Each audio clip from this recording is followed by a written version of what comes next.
चौका चलो छोड़ो बेटा, हम कर लेंगे सब, जाओ तुम। माँ, लॉकडाउन खुलने तक ऑफिस तो जाना नहीं, कुर्सी पे बैठे बैठे देखो कितने मोटे हो गए हम। इसी बहाने घर का थोड़ा चूल्हा चौका, घर की साफ सफाई करेंगे ना तो थोड़ा अनुभव भी ले लेंगे। क्या पता इसी बहाने थोड़ा सा वजन कम हो जाए हमारा।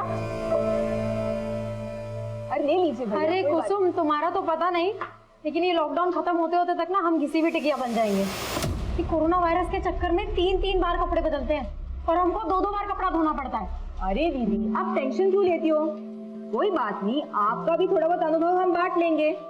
कभी कभी हम भी कपड़ा धो दिया करेंगे, ठीक है? अरे अपने बड़के भैया का अनुभव भी बांट लीजिए। लॉकडाउन से पहले तो काम लगा नहीं, और अब आने वाले समय में रोजगार कितना मारा मारी होने वाला है, तो क्या कीजिएगा महाराज? क्या चमत्कार दिखाएंगे? अरे पापा, हम अपना कुंडली देख रहे हैं, और इंडिया का भी। सितंबर 2020 में इंडिया बूम है, देश चमकेगा और हम भी चमकेंगे, देख लीजिएगा आप।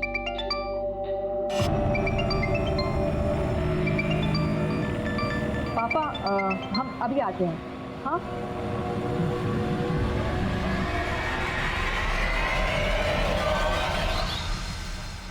तुम हमको डर के फोन किए हो या हमको डराने को फोन किए हो? डार्लिंग, कैसी बातें कर रही हो?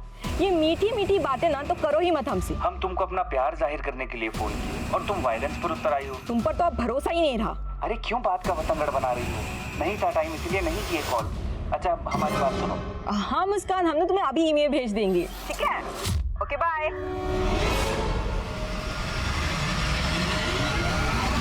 किससे बात कर रही थी? कुछ नहीं भैया, वो हमारी कलीग का फोन था, ऑफिस के कुछ काम से फोन किया था। अच्छा, तो वर्क फ्रॉम होम। हाँ भैया, ये अनुभव भी बड़े कमाल का होता है। अगर आपका जॉब होता तो आपको भी पता चलता।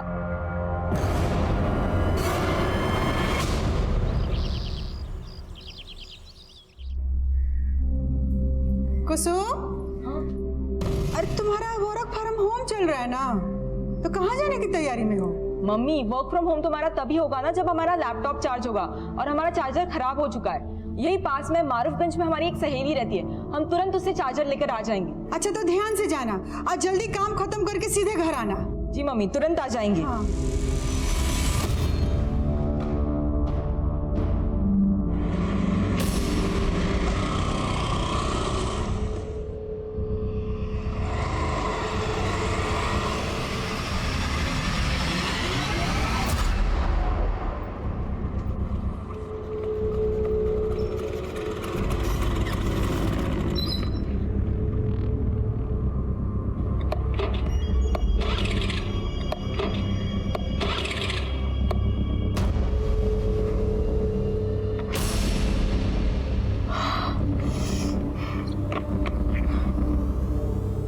हुआ मैडम, कोई समस्या है तो हमको बताइए ना। हेलो। हाँ शीतल दीदी, वो हमारी स्कूटी खराब हो गई है। स्कूटी खराब हो गई? अच्छा, अभी कहाँ हो तुम? वो यहाँ अनीसाबाद की यहाँ पे। पर कुसुम, तुम तो मारूफगंज जाने वाली थी ना, तुम्हारी स्कूटी अनीसाबाद में कैसे खराब हो गई? वो हमको फुलवारी शरीफ में 2 मिनट का काम था, सोचा वो भी निपटा ले। और वैसे भी अभी लॉकडाउन के चलते कहीं बाहर जाना तो होता ही नहीं है। तो बबलू भैया है ना, वो तुम्हारे पीछे ही निकले थे। एक बार उनको फोन करो, क्या पता वो तुम्हारे आसपास ही हो। बबलू भैया हमारे पीछे निकले थे? हाँ। अच्छा तुम रुको, हम बबलू भैया को फोन करके बोलते हैं, वो तुम्हें अनीसाबाद से पिक कर लेंगे। हाँ ठीक है, चलेगा।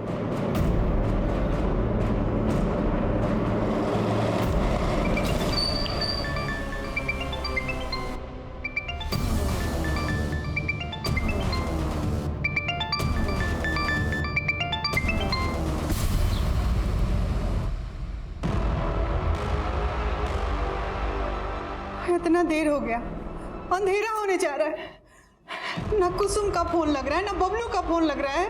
हाँ, हमको चिंता हो रहा है, गली मोहल्ला पूरा सुन हो गया है। अरे मम्मी घबराइए मत, उन दोनों का फोन का बैटरी खत्म हो गया होगा। अरे तो दोनों का बैटरी एक के साथ खत्म हो जाएगा। हमको कुछ ठीक नहीं लग रहा है, हमारा मन घबरा रहा। हमारा दोनों बच्चा ठीक है कि नहीं? अब इस लॉकडाउन में साधन भी नहीं है, कैसे खोजने जाए उनको? शंकर का बेटा मंटू, उसके पास बाइक है ना? हाँ। तुम अपनी मम्मी का ख्याल रखो, ठीक है? और अगर वो वापस आ जाए तो हमको फोन करना। जी पापा।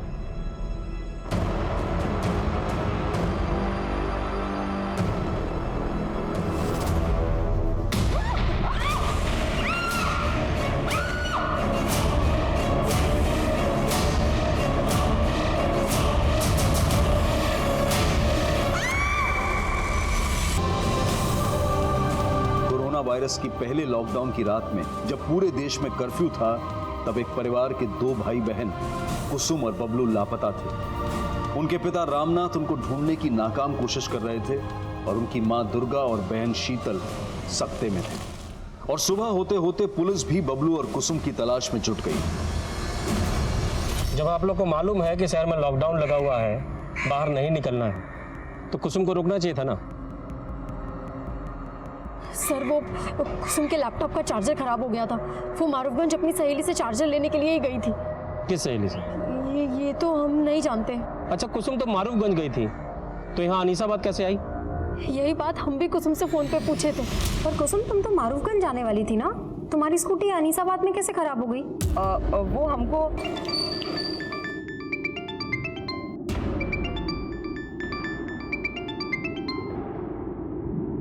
हेलो, अरे क्या आफत है शीतल, काहे फोन कर रही हो? भैया वो कुसुम का स्कूटी है ना, अनीसाबाद में खराब हो गया है, आप उसको पिक कर लेंगे? तो यहाँ बबलू अनीसाबाद में कुसुम से मिला था? सर हमको नहीं मालूम, हमने जब दोबारा फोन किया तो दोनों का फोन स्विच ऑफ आ रहा था। कुसुम फुलवारी शरीफ किससे मिलने गई थी? ये तो वो नहीं बताई थी हमको। कहीं ऐसा तो नहीं कि कुसुम आप लोगों से सच छुपा रही हो सकता है कुसुम का किसी लड़के के साथ अफेयर चल रहा हो। ये क्या बोल रहे हैं साहब, हमारी कुसुम ऐसी नहीं है। सर वहाँ पे एक फीमेल का सैंडल मिला है, उसमें खून के धब्बे भी हैं। हाँ? आइए सर, ये देखिए।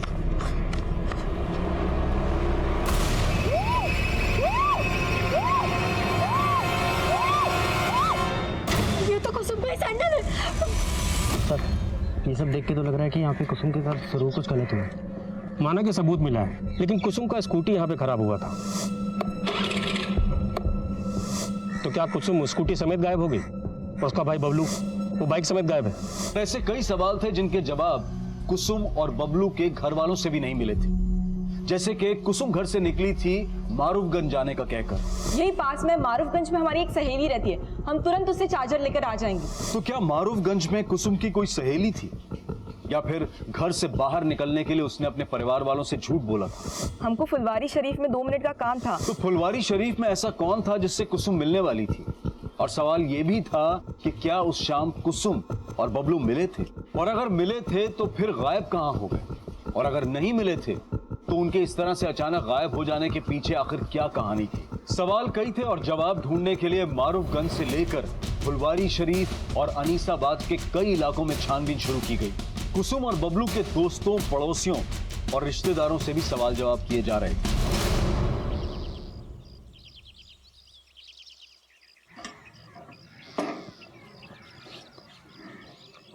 मैं कमिंग सर, ये हमारे थाने के ऑफिसर और कांस्टेबल का fitness report. All good? Yes sir. Great. अच्छा, तुम जो भाई बहन के मिसिंग केस को इन्वेस्टिगेट कर रहे हो, उसकी क्या अपडेट है? सर हमारी टीम इन्वेस्टिगेशन कर रही है, हमारे हिसाब से भाई में ही कुछ गड़बड़ है सर। तुम्हें एडिशनल टीम की जरूरत तो नहीं? नहीं सर। फिर भी अगर जरूरत हो बता देना। सर मामूली केस है, वैसे भी लॉकडाउन मैनेजमेंट में आपको ज़्यादा बड़ी टीम का जरूरत है सर। क्यों कह रहे हो? सर डीएम सर के पास जाने का टाइम हो गया।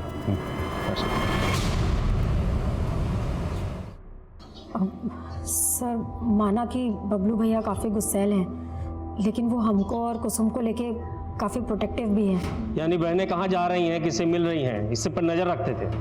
सही कहे ना? हाँ सर। सर एक बात और बताना था। उस दिन हमने भैया को किसी से फ़ोन पे बात करते सुना था। बबलू से मिलने का वजह मत पूछा कर, समझा? चल आके मिल, किसी को पीटने का प्लान बना है। इस लॉकडाउन में दारू का इंतजाम भी करेंगे तुम्हारे लिए। आ जाओ। चल। आपको तो ये नहीं पता कि कुसुम मारूफगंज किससे मिलने गई थी या फुलवारी शरीफ किससे मिलने जा रही थी, और अब आप बता रही हैं कि बबलू किसी को पीटने के लिए गया था। तो अब इसका क्या समझे हम, कि कुसुम ने बबलू को गायब कर दिया कि बबलू ने कुसुम को गायब कर दिया? बस कीजिए सर, हमारा बेटा बेटी 2 दिन से गायब है, आप कुछ बोले जा रहे हैं। ये नहीं कि हमारा बच्चा लोग को आप खोजे ढूंढे कि कहाँ है, कौन हाल में। शीतल के बयान के बाद पुलिस बबलू को जानने वाले हर दोस्त, हर जानकार से मिल रही है, और फिर भाई बहन के कॉल रिकॉर्ड में नए समीकरण सामने आए। सर बबलू के दोस्तों से ये नहीं पता चल रहा है कि वो उस शाम किसको पीटने वाला था, लेकिन सर बबलू और कुसुम दोनों के फ़ोन उस शाम अनीसाबाद में एक साथ ही बंद हुए थे। यानी दोनों भाई बहन उस शाम मिले होंगे। लेकिन सर दोनों भाई बहन के एक साथ गायब होने की कहानी कुछ समझ में नहीं आ रही। और सर कुसुम के कॉल रिकॉर्ड्स में एक सस्पिशियस नंबर भी मिला है जो उस शाम फुलवारी शरीफ में ही एक्टिव था, और उसकी बहन ने बताया कि वो उस शाम फुलवारी शरीफ में किसी से मिलने वाली भी थी। किसका नंबर है? Sir number 80। सर ये नंबर मनेर के एड्रेस पर रजिस्टर है और उसी शाम से बंद है जब से कुसुम और बबलू दोनों गायब हुए हैं। ये आप क्या कह रहे हैं सर? हम सच कह रहे हैं, हम किसी कुसुम बबलू को नहीं जानते। जानते नहीं हो तो कुसुम को फोन काहे करते थे? सर जब जानते ही नहीं तो हम क्यों फोन करेंगे सर? ये देख तेरे कॉल रिकॉर्ड, इसमें साफ दिख रहा है कि तू कुसुम से कई बार फोन पे बात करता था। अफेयर चल रहा था ना कुसुम के साथ तेरा? बता कहाँ है, बुलाया उसे फुलवारी शरीफ में? सर हम कभी फुलवारी शरीफ गए ही नहीं। और सर जिन कॉल रिकॉर्ड्स की आप बात कर रहे हैं सर ये हमारा पुराना नंबर है। घुमा रहा है हमें। अरे याद दिलाओ इसे सब। आप लोगों ने बताया कि कुसुम का किसी के साथ अफेयर नहीं था, लेकिन कुसुम लगातार इस नमन नाम के लड़के के साथ फोन पे टच में थी। आप लोग जानते हैं इस लड़के को? नहीं सर, हम नहीं जानते। सर जी वो नमन तो वहीं का वहीं पर है। इस लड़के की डिटेल निकालो। जी सर, पर सर ये भी तो हो सकता है कि वो सच बोल रहा हो और कोई और हो जो उस फोन नंबर का गलत इस्तेमाल कुसुम को फुसलाने के इरादे से कर रहा हो। लेकिन हमें बबलू का एंगल भी देखना होगा, क्योंकि उसके जैसे भाई को ये बिल्कुल गवारा नहीं होगा कि कोई लड़का उसकी बहन से इतनी बात करे। हो सकता है इसी गुस्से में उसने कुसुम को गायब किया और अब खुद गायब। सर अनीसाबाद में जंगल के पास एक लड़की की लाश मिली है।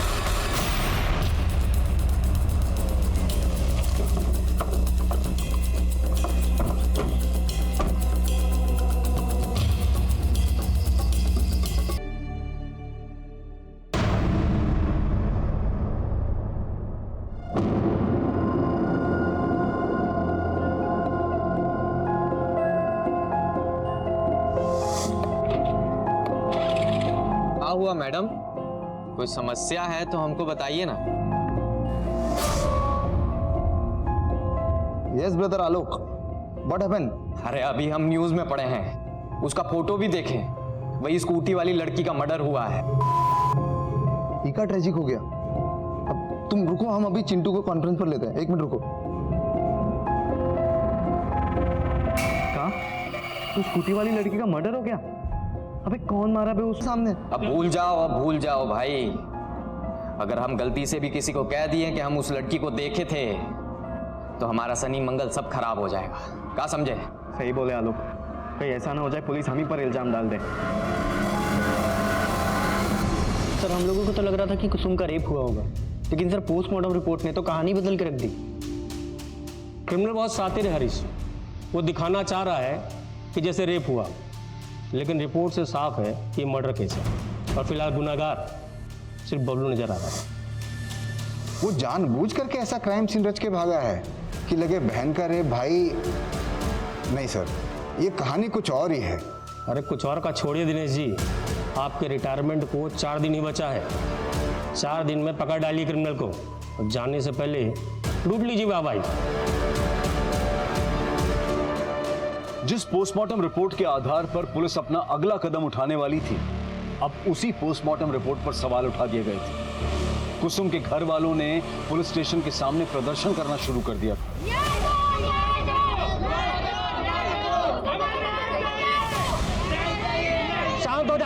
शांत हो जाइए। देखिए कुसुम का पोस्टमार्टम कराने से रिपोर्ट बदल नहीं जाएगा।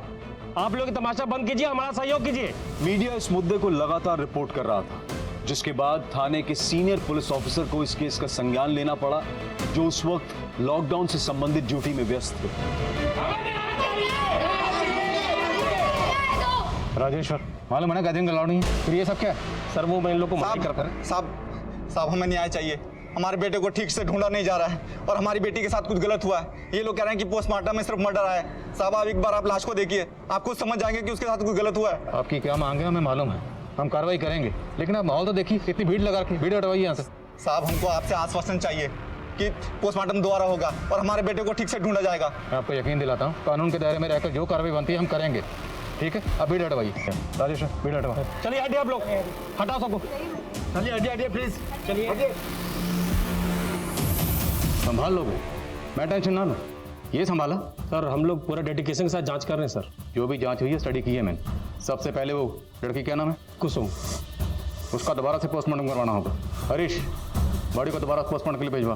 सर। और वो लड़की कुसुम उस दिन फुलवारी शरीफ में जिस लड़के से मिलने जा रही थी वो नमन अवस्थी था। सर वो कोई दूसरा ही लगता है, क्योंकि नमन अवस्थी के खिलाफ हमें कुछ नहीं मिला है और नमन लगातार कह रहा है कि वो नंबर उसके नाम पर रजिस्टर्ड तो है लेकिन उससे वो इस्तेमाल नहीं करता।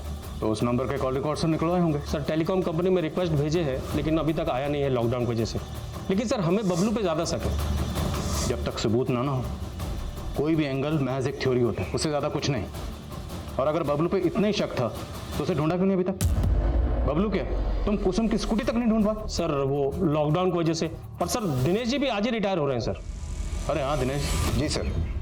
दिनेश जी, आज तो आप रिटायर होने वाले हैं। सर इमरजेंसी का वक्त है, जब तक ये केस सॉल्व नहीं हो जाता तब तक हम ड्यूटी पर ही रहते हैं। अरे नहीं दिनेश, आपने बहुत योगदान दिया है और बाकी टीम है ना, हम संभाल लेंगे। आप आराम कीजिए। Thank you sir.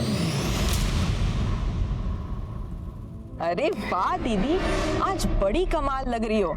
ऐसी ही चली जाओ नीरज जी के सामने। कुछ भी बोलती हो तुम, पागल। अरे शादी करनी जा रही हो और वो भी घर वालों की मर्जी से, काहे शर्मा रही हो? नहीं, वो बात तो नहीं है, पर जब भी हम अपना शादी का बात सुनते हैं ना तो पापा का उदास चेहरा सामने आ जाता है। पता नहीं इतना सारा खर्चा कैसे उठा पाएंगे। अरे दीदी काहे टेंशन ले रही हो, हम 1-1.5 लाख तक जोड़ रखे, दे देंगे पापा को।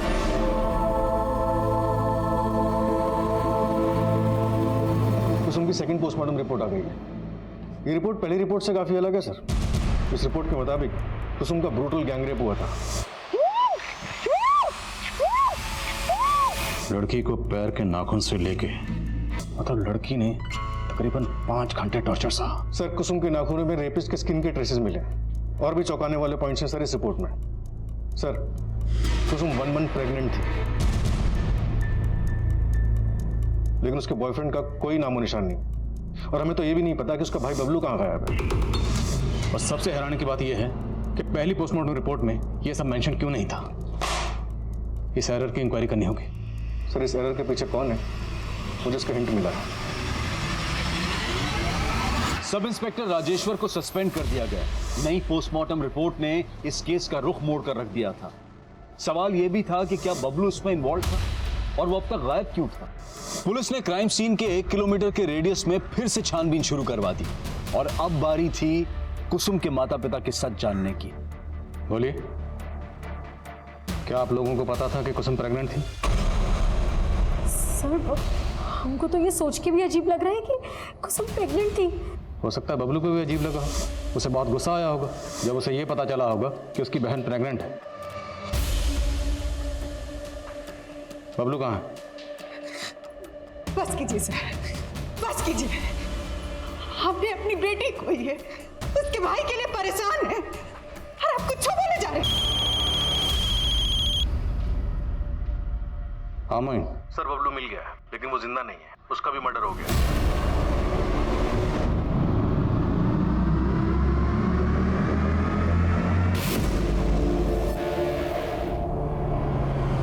कुसुम का सस्पेक्ट बबलू को बनाना रहा हो। स्कूटी, बाइक, बबलू सब कुछ यहीं था। राजेश्वर ने अगर ठीक से छानबीन करवाई होती ना तो एक केस इतना ना उलझता। सर शीतल ने अपनी स्टेटमेंट में कहा था कि बबलू का किसी से झगड़ा हुआ था और वो अपने दोस्तों के साथ किसी को पीटने का प्लान भी बना रहा था। चल आके मिल, किसी को पीटने का प्लान बना है। हो सकता है कि सब कुछ बबलू के किसी दुश्मन का किया धरा हो सकता है ये कुसुम और बबलू के पूरे परिवार का दुश्मन हो, या ये वो भी हो सकता है जिसने कुसुम को प्रेग्नेंट किया। जो भी है हमें हर एंगल पर नए सिरे से काम करना होगा बिना वक्त गवाए। बड़े को पोस्टमार्टम के लिए भिजवा। Right sir.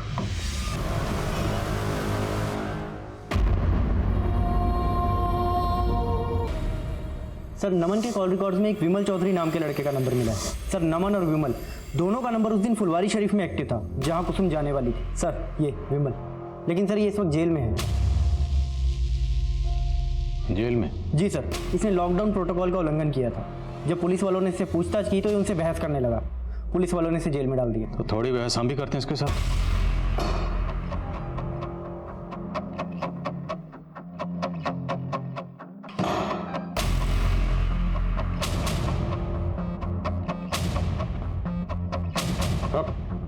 मास्क लगा। साहब हम किसी कुसुम को नहीं जानते। वो मुझे फुलवारी शरीफ में अंकुश ने बुलाया था। कौन अंकुश? विमल, जल्दी से फुलवारी शरीफ पहुंचो। फुलवारी शरीफ? अरे लेकिन बात क्या है? सब अंकुश बोला वहाँ एक लड़की को डराना धमकाना, तो बस हम वहाँ पहुँच गए। उसका फोन भी बंद आ रहा है, पता नहीं कहाँ मर गई। साहब वहाँ वो लड़की आने वाली थी, वो आए नहीं तो हम दोनों चले गए।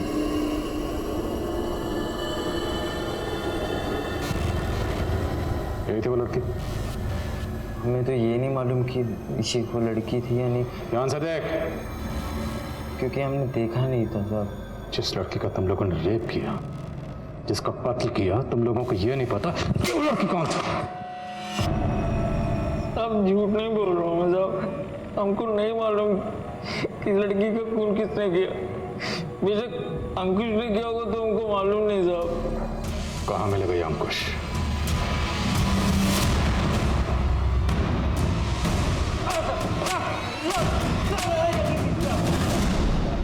साहब हमने कुसुम के साथ कुछ नहीं किया, हम तो प्यार करते थे कुसुम से। प्यार करते थे? फिर उसे फुलवारी शरीफ में धमकाने के लिए क्यों बुलाया? विमल, सब कुछ पक चुका है। तो ज्यादा स्मार्ट बनने की कोशिश मत करना। वो फुलवारी शरीफ नहीं पहुंची तो तेज था ना उसके साथ। इसे प्रेग्नेंट भी तुमने किया था।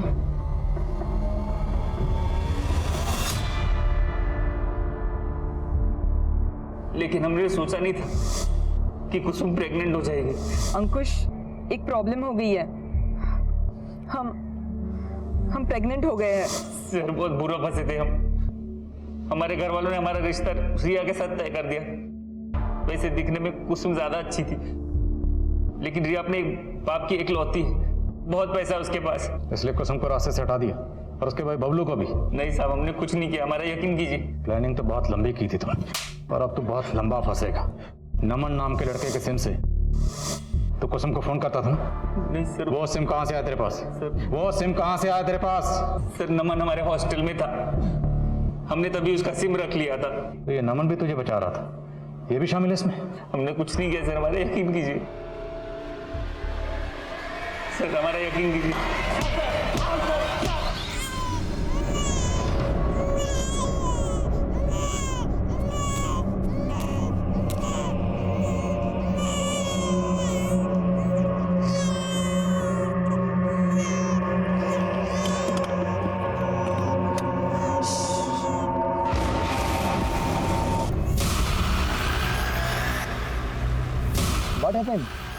आप रो क्यों रहे हो? हमारा बच्चा बहुत बीमार है, हम अपने गांव आसनसोल जा रहे हैं मालिक। अरे बाप रे, इतनी दूर और वो भी पैदल? देखा, इस महामारी ने सबका हालत खराब कर दिया। अरे तुम डरो मत, हम गरीबों को खाना पीना बांट रहे हैं। तुम बैठो, तुम्हारे बच्चे को अच्छे डॉक्टर को दिखा देते हैं। बैठो। अरे नहीं नहीं, आप कहीं तकलीफ उठाइएगा, हम चले जाएंगे। अरे इसमें तकलीफ काहे का? दीजिए दीजिए बच्चे को हमें दीजिए। अरे दीजिए, आप दीजिए, थोड़ा पुण्य हमें भी कमाने दीजिए ना। दीजिए, अरे दीजिए। अब आइए आइए, चलिए बैठिए, बैठिए गाड़ी में, बैठिए। बैठो बैठो। अरे बैठो बैठो बैठो, अब गाड़ी के अंदर बैठो। अरे हमारे बच्चों को दीजिए, छोड़िए। ए चिंटू, गाड़ी चलाओ बच्चा।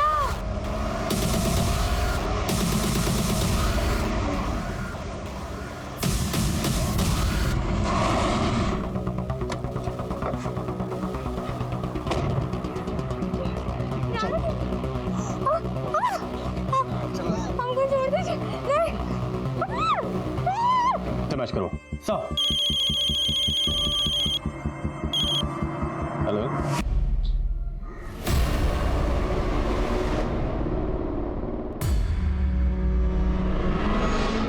अगर तुम दोनों इस जुगाड़ में हो कि कुछ माल मटेरियल मिल जाएगा तो ऐसा कुछ नहीं होने वाला। अरे बेरोजगार है हम, कुछ नहीं है हमारे पास। हाँ भैया, लेकिन एक बार पॉकेट में हाथ तो डालिए, क्या पता कुछ मिल जाए। अरे काहे रक्षाबंधन के दिन हमारी इज्जत निकाल रही हो? देखो ना, ये देखो हमारे पॉकेट में कुछ नहीं। ये कहां से आ गया? हाँ? भैया ये पक्का कुसुम ने रखे होंगे। हाँ भैया, लेकिन आपसे वापस लेने के लिए नहीं, ये आप ही के रक्षाबंधन का गिफ्ट है। अरे नहीं नहीं, रक्षाबंधन के दिन बहन से गिफ्ट नहीं ले सकता। रख लीजिए ना भैया। और वैसे भी कौन से डॉक्टर ने कहा है कि रक्षाबंधन पे भाई को ही बहन को गिफ्ट देना है? दिल का बुरा नहीं था हमारा बबलू, उसी बेरोजगारी ने उसका जबर कड़वा कर दिया।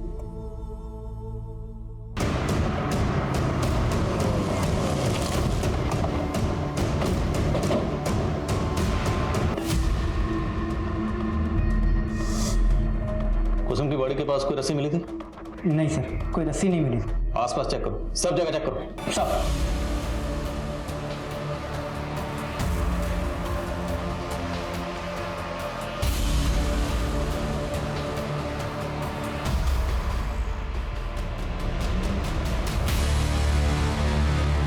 दीजिए दीजिए बच्चे को हमें दीजिए। अरे दीजिए ना, थोड़ा पुण्य हमें भी कमाने दीजिए।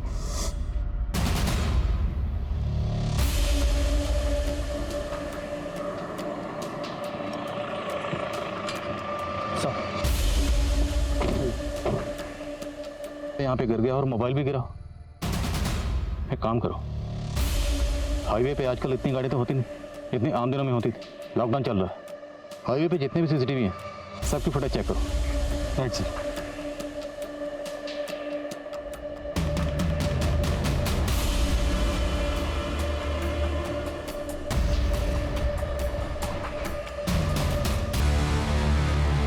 सर ये मोबाइल एक नीलम नाम की औरत का है जो एक माइग्रेंट लेबर है। मेरी उसके घर वालों से बात हुई है, वो अपने बच्चे के साथ पैदल आसनसोल के लिए निकली थी। मतलब बच्चा उसी औरत का था। फैमिली को शनाख्त के लिए बुलाओ।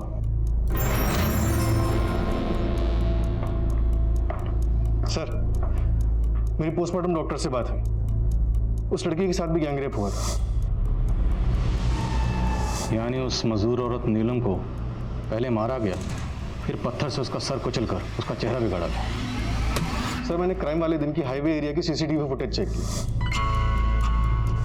वहां एक सिल्वर गाड़ी सस्पिशियस मिली, इसका नंबर प्लेट फेक था।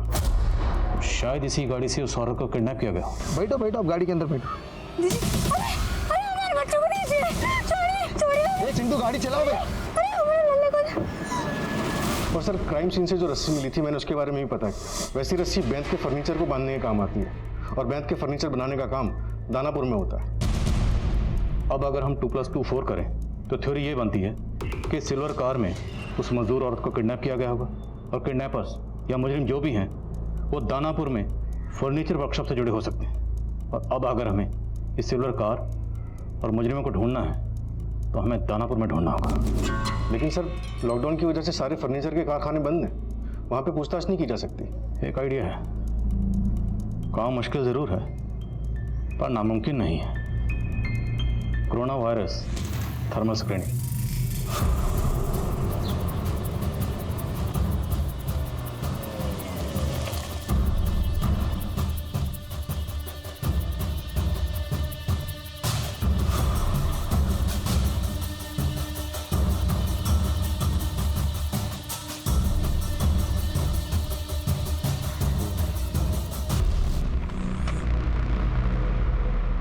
अरे साहब आप? दिनेश जी, आप तो शास्त्री नगर में रहते हैं, फिर यहाँ दानापुर में? साहब यहाँ दानापुर में भी हमारा अपना घर है। वो हम प्लान किए थे कि रिटायरमेंट के बाद यहीं आके रहेंगे, इसलिए यहाँ आ गए। लेकिन साहब ये पीपी किट। हरीश है। अरे हरीश कैसे हो? बढ़िया। तो साहब ये कोरोना ड्यूटी में ये थर्मल स्क्रीनिंग का ड्यूटी भी पुलिस को ही दे दी है क्या सरकार? दिनेश जी, आपको कुसुम मर्डर केस याद? हाँ सर याद है। कोई है शहर में जो लड़कियों को अपना शिकार बना रहा है और हमें पूरा शक है तो इसी एरिया का है। साहब यहाँ दानापुर से? जी, और हमें यह भी खबर लगी है कि जो भी है वो सिल्वर रंग की गाड़ी इस्तेमाल करता है। क्या बात है चिंटू, इतना अर्जेंट में काहे बुलाया? यार पुलिस को पक्का हमारे बारे में सब कुछ पता चल चुका है। पता चल गया, लेकिन कैसे? अरे वो इंस्पेक्टर मिला था पापा को, कह रहा था कि हाईवे वाले कार में किसी सिल्वर कलर की गाड़ी का इस्तेमाल हुआ है। आज एक खबर सुनकर दिल दहल गया है। एक मजदूर लड़की 500 किलोमीटर पैदल चल के अपने गांव जा रही थी। बेंत की रस्सी से बांधकर उसको अगवा कर लिया, बलात्कार किए, फिर मार कर फेंक दिए कुछ हैवान। और देखिएगा पापा, इस बार भी कोई पकड़ा नहीं जाएगा। पुलिस के बस की बात ही नहीं है ये। इंस्पेक्टर साहब मिले थे आज हमको, और हमको लगता है कि वो जानते हैं कौन लोग हैं इस कांड के पीछे। कोई सिल्वर रंग की गाड़ी को ढूंढ रहे हैं वो। लेकिन हमने तो हमारी सिल्वर गाड़ी का नंबर प्लेट ही गलत लगवाए थे हम, फिर कैसे पता चल गया? देखो पुरानी बातों को छोड़ो, अब सोचो। साहब हम मानते हैं कि हमने उस मजदूर औरत का रेप किया और उसे मारे भी, लेकिन साहब हमने कुसुम के साथ कुछ भी नहीं किया साहब, सच कह रहे हैं हम। हाँ साहब, हम उसको नहीं मारे हैं, हम बस उसका रेप किए हैं। सुन रहा हूँ, आगे बोलो। और वो भी रेप करने का कोई प्लान नहीं था, बस वो तो गलती से हो गया सर।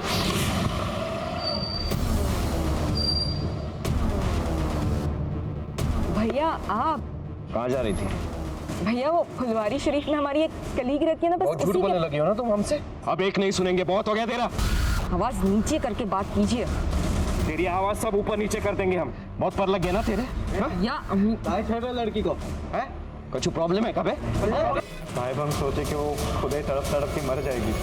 लॉकडाउन में उसे कौन देखता था? कुसुम को हमको पत्थर से नहीं मारे थे सर, उस मजदूर औरत को जरूर पत्थर मार के उसका चेहरा बिगाड़ा था सर हम लोग ने। साहब हम ये सोचे थे कि आप लोगों को यही लगेगा कि कुसुम के ही कातिल ने उसे मारा होगा, लेकिन साहब हम कसम से कह रहे हैं हमने कुसुम के साथ कुछ भी नहीं किया साहब, हमने तो उसको जिंदा छोड़ दिए थे वहीं पर। ये तीनों ये तो कबूल कर रहे हैं कि इन्होंने कुसुम का रेप किया, लेकिन ये मानने को तैयार नहीं है कि इन्होंने कुसुम को मारा भी। सर मेरी दिनेश जी से बात हुई है, उन्होंने बताया कि वारदात वाली शाम उनका बेटा चिंटू शाम को 6 बजे घर पहुंच गया था, जबकि कुसुम का मर्डर 7 बजे के आसपास हुआ है। और सर मैंने कंफर्म किया है कि चिंटू के दोनों दोस्त आलोक और सनी, वो दोनों भी शाम को 7 बजे अपने अपने घर पहुंच गए थे। तो फिर कुसुम को किसने मारा? पापा, मम्मी, खाना।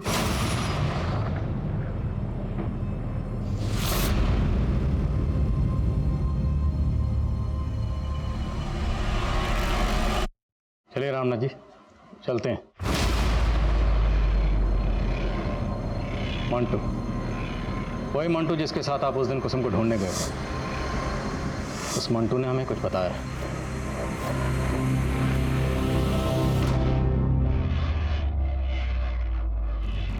हमारी समझ में कुछ नहीं आ रहा था साहब, जब हमें पता चला कि कुसुम शादी से पहले ही पेट से है।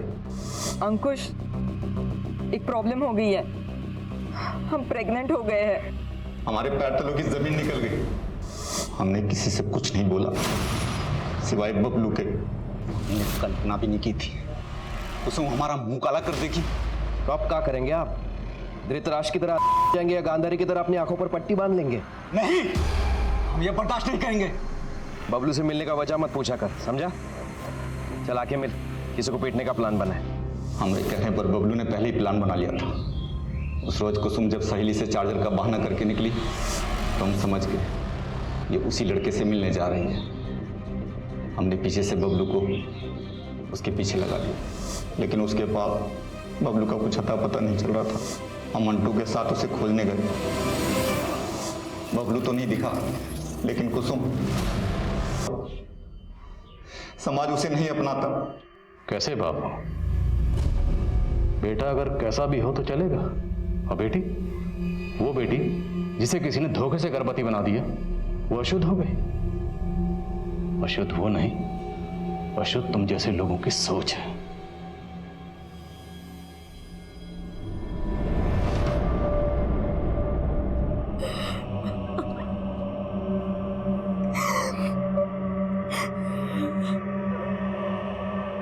हर इंसान के दो चेहरे होते हैं, एक अच्छा एक बुरा। उस इंसान को कौन से चेहरे ने जकड़ रखा है ये हम नहीं जानते और धोखा खा जाते हैं। इस केस में कुसुम अंकुश को अच्छा समझ रही थी जो बुरा निकला। कुसुम का भाई बबलू और उसका अपना पिता रामनाथ, वो सबके चेहरे से धोखा खा गई। और वो 3 दरिंदे जिन्होंने 2 महिलाओं की जिंदगी बर्बाद की थी, उनके भी 2 चेहरे थे। अपने परिवार की महिलाओं के सामने एक अच्छे इंसान का चेहरा, लेकिन वही चेहरा दूसरी महिलाओं को देखते ही बदल जाता था।